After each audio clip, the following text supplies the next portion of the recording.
warahmatullahi wabarakatuh. Kami daripada kumpulan 5 ingin menceritakan tentang persembahan simulasi tentang perbincangan.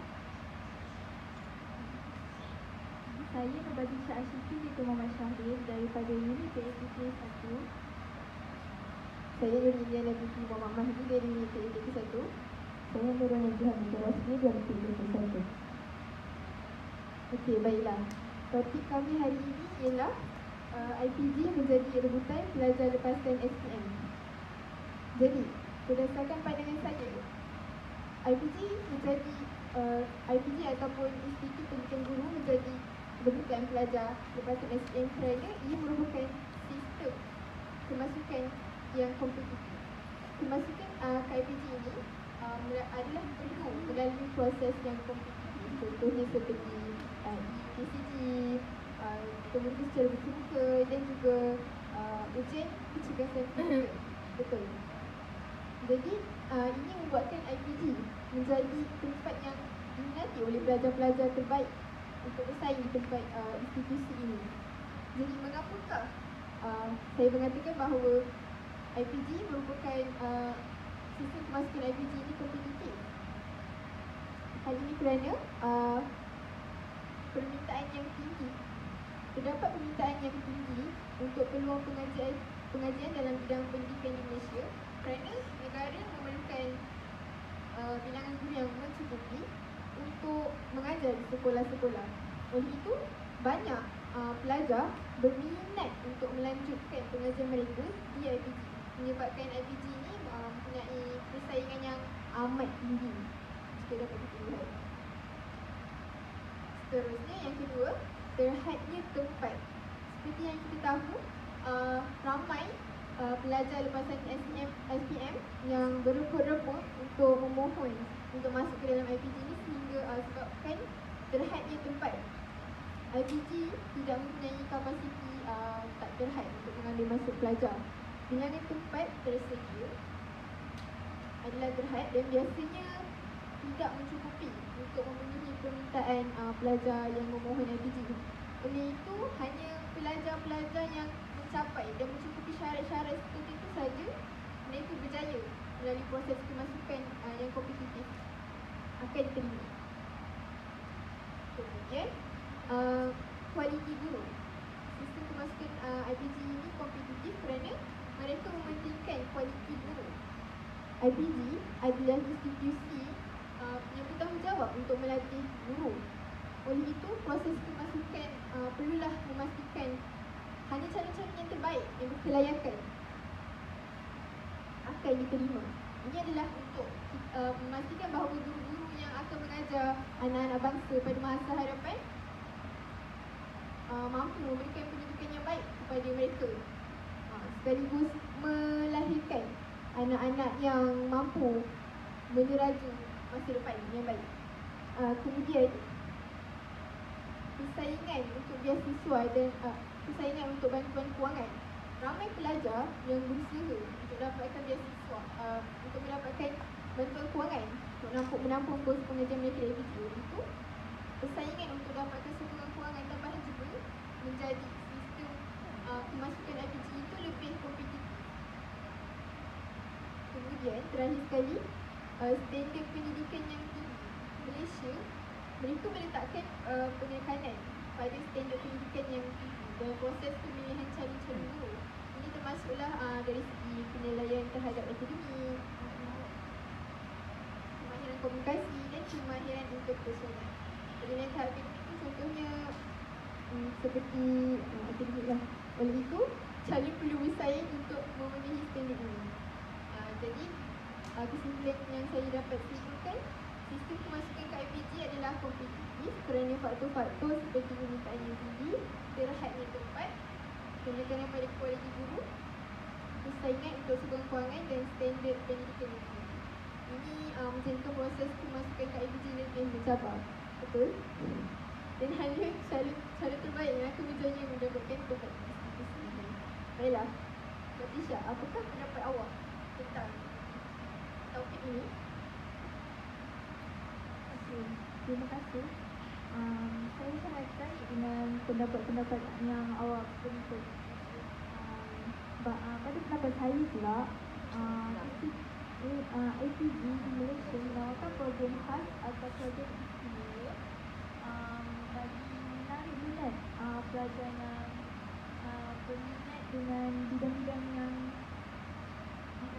tertentu, seperti macam pendidikan visual, sains, matematik dan juga program pendidikan khas.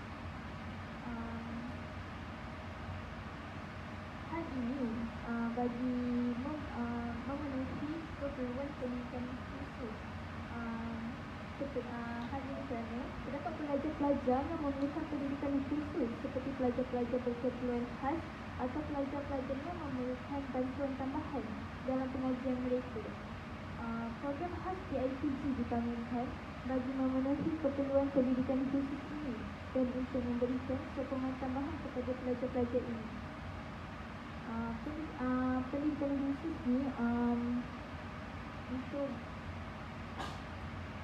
untuk kepada pelajar-pelajar yang berpendidikan khas seperti pelajar-pelajar cacat dan lain-lain lah.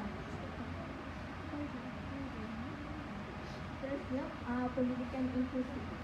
Pendidikan inklusif ini adalah pendekatan pendidikan yang mendorong penyertaan semua pelajar termasuk pelajar-pelajar dengan keperluan khas dalam persekitaran pendidikan biasa. IPG mungkin menawarkan program khas untuk memastikan bahawa guru-guru yang berlatih memahami dan dilengkapi dengan kemahiran bagi mengajar dalam persekitaran inklusif. Oleh itu, guru-guru tak adalah macam tak ada. Oleh itu, guru-guru mempunyai pengalaman yang lebih berkompeten dalam isu-isu seperti ini. Seterusnya, bagi saya, bagi pendapat saya juga, IPG juga telah menawarkan program-program khusus dalam bidang seni dan sukan. Hal ini kerana pelajar-pelajar memerlukan pelajaran ini supaya minda mereka sihat. Ini termasuk program-program seperti seni drama, seni muzik, seni visual, sukan dan sebagainya. Program-program ini dibangunkan bagi melatih guru-guru yang akan mengajar mata pelajar seni dan sukan di sekolah. Samping itu, pengembangan profesional. Program-program khas di IPG juga boleh merangkumi kursus-kursus pengembangan profesional bagi guru-guru yang sudah berminat dalam sistem pendidikan. Hal ini membolehkan guru-guru bagi meningkatkan kemahiran mereka dan memperkukuhkan pengetahuan dalam bidang pendidikan yang tertentu. Yang terakhir, tentang permintaan khusus. Kadang-kadang terdapat permintaan khusus dari pihak sekolah atau pihak berkuasa pendidik bagi melatih guru-guru dalam bidang tertentu atau untuk mengisi kekosongan jawatan tertentu. IPG boleh menawarkan program khas bagi memenuhi permintaan ini. Seperti yang kita tahu, sekarang guru-guru banyak yang sudah kunci dan di Malaysia seperti itu kekurangan guru yang sangat banyak. Jadi oleh itu IPG boleh memenuhi kata-kata tersebut. Sekiranya ada program khas di IPG, ia biasanya dirangka dan diselaraskan dengan keperluan dan hasrat dalam bidang pendidikan tersebut. Ia adalah usaha bagi menyediakan latihan dan pendidikan yang berkualiti serta relevan untuk pelajar-pelajar yang berminat dalam bidang-bidang tertentu dalam pendidikan. Setakat ini, tersebut faham? Terima kasih. Bagaimana pula pendapat awak, saudari? Okey, terima kasih kepada atas pandangan yang dikemukakan. Seterusnya saya akan membincangkan mengenai pendapatan stabil yang merupakan salah satu komponen yang menjadikan lepasan SPM ini tertarik dengan IPG. Okey, gaji guru ini dianggap sebagai stabil dan merupakan salah satu kerjaya yang mampan yang menyebabkan pelajar-pelajar lepasan SPM ini sangat tertarik untuk memasuki IPG.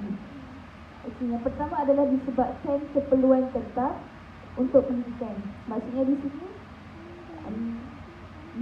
pelajar-pelajar yang lepasan IPG ini akan secara terus akan mendapat pekerjaan dalam bidang pendidikan, iaitu di bawah Kementerian Pendidikan Malaysia, yang di mana pendidikan ini merupakan keperluan asas bagi masyarakat, dan guru juga akan merupakan salah satu pihak yang memainkan peranan dalam memberikan pendidikan meluas kepada generasi yang akan datang, khususnya kepada pelajar lepas SPM.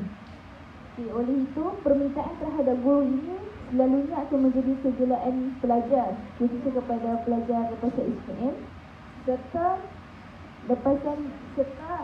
permintaan terhadap IPG ini juga akan wujud pada setiap tahun bagi memenuhi kuota dalam pendidikan. Secara tidak langsung, perkara ini juga akan menjadikan pekerjaan guru ini sebagai suatu kerjaya yang stabil serta kukuh bagi lepasan SPM yang sentiasa menjadi rebutan mereka, terutamanya dalam aspek pekerjaan. Okey, seterusnya adalah berkaitan dengan kelayakan dan kebolehan, di mana pelajar-pelajar lepasan SPM ini akan kebiasaannya memerlukan kelayakan, ataupun sebenarnya mereka masuk IPG ini perlulah memenuhi kelayakan serta kebolehan untuk masuk ke IPG. Sebagai contohnya, pelajar SPM, pelajar lepas SPM ini akan meneliti ujian UPCG, yang di mana bahasa utamanya adalah psikometri, dan lepasnya ujian tersebut akan dihadapi temuduga dan juga ujian kejelasan fizikal. Lepasnya ketiga-tiga komponen tersebut, barulah pelajar lepas IPG ini akan diterap masuk untuk melanjutkan pelajaran. Okey, yang ketiga adalah disebabkan peluang kemajuan dalam kerjaya pendidikan. Pelajar-pelajar IPG ini sangatlah memberi penekanan kepada IPG kerana disebabkan kemajuan dalam kerjaya menjadi seorang guru. Itu selain daripada gaji asas, terdapat juga peluang untuk lepasan SPM ini untuk memajukan lagi kerjaya mereka dalam masa yang sama untuk meningkatkan kualiti serta prestasi dalam bidang pendidikan. Sebagai contoh, mereka saja bukan boleh menjadi guru dalam satu subjek, malah dapat meningkatkan lagi prestasi mereka untuk menjadi pengetua, penolong pengetua ataupun mengambil bahagian dalam program-program latihan dan juga pemagangan yang melibatkan profesional. Yang seterusnya adalah berkaitan dengan keperluan guru yang pelbagai. Keperluan guru yang pelbagai ini dimaksudkan bahawa guru-guru ini akan dipecahkan kepada beberapa bahagian, di mana guru akan bermula daripada prasekolah hinggalah pengajian tinggi.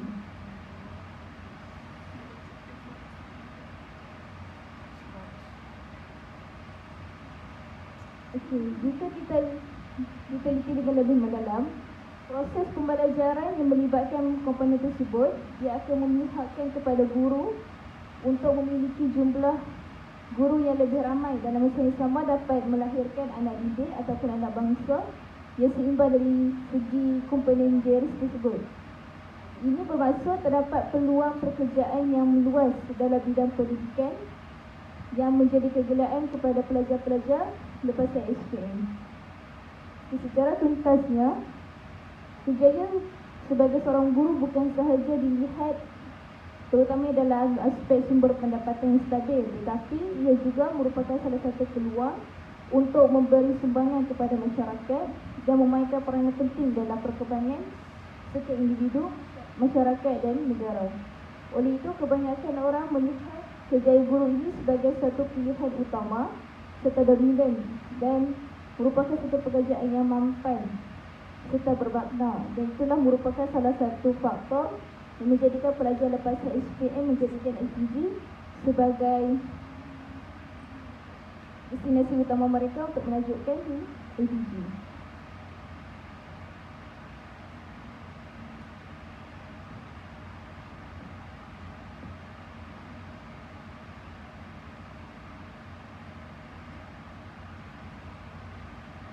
Baiklah. Ini yang saya sudah. Saudari, berdasarkan pendapat saya pula, berdasarkan pendapat tentang isi-isi yang telah anda utarakan, saya juga berpendapat bahawa IPG ini menjadi rebutan kerana Pelajar di IPG mempunyai peluang untuk membina jaringan sosial dengan rakan sejawat dan guru-guru veteran. Hal ini juga kerana kecilnya kumpulan pelajar. IPG, institusi pendidikan guru biasanya memiliki jumlah pelajar yang kecil berbanding dengan universiti besar.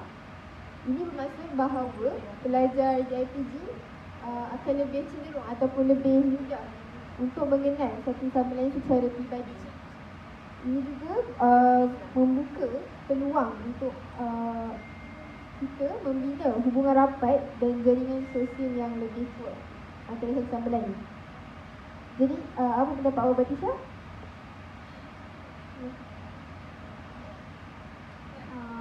Pendapat saya pula tentang hubungan dengan pensyarah dan guru-guru veteran. IPG juga biasanya mempunyai pensyarah yang berpengalaman dalam bidang pendidikan. Oleh itu, pelajar juga sering berinteraksi dengan pensyarah ini dalam konteks pengajaran dan pembelajaran mereka. Hubungan yang dibina ini dengan guru-guru veteran dapat menjadi sumber inspirasi dan sokongan serta dapat membantu pelajar mengembangkan pemahaman. Secara kesimpulannya, kumpulan kami ingin menyampaikan refleksi iaitu merangkumi laras dan gaya bahasa terhadap tajuk yang telah dibincangkan iaitu peluang pelajar di IPG menjadi rebutan kepasan SPM kini. Antara laras bahasa yang telah kami gunakan sepanjang perbincangan tersebut adalah laras bahasa formal. Misalnya, kami telah menyampaikan pandangan maupun isi-isi penting dengan menekankan aspek-aspek pertuturan bahasa secara gramatis seperti aspek sebutan, intonasi serta kosakata yang tepat sepanjang perbincangan kami.